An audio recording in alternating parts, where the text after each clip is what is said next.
Hello, my lovely. Okay, so you know what? I'm not going to stop and re-record. I'm just gonna start this intro. Hello, my lovely lock minions. Welcome to my channel, Locks for You to Love. I like that. So anyways, I want to give you some more information about myself and why I created this channel. I've been locked for 3 years, and I think I have a lot of knowledge to share to the world. And that is my motive, not just to share, but just to help and share some tips and tricks of what I learned along the way. In this video, I will be providing visuals and pictures of my journey. It's going to be separated into 3 parts. The first part will be my first year. The second part will be my second year. And my third will be what I'm in right now. This beautiful lock-liciousness. So, sit tight and enjoy the ride. And please, please don't forget to like, subscribe, and what's the other one?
Hey, if you made it this far, you finished my 1 year long journey. There was good days, there was bad days. There was length, there was shrinkage. There was a whole bunch of things within that, but in the midst of that journey, I learned so much about myself.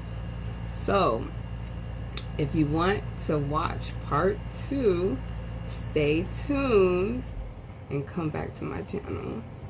Oh yeah, and you know what I did forget? My name. Mfon is my name, so don't forget it. And on that note, locks for you to love. Bye, lovely minions. Mwah.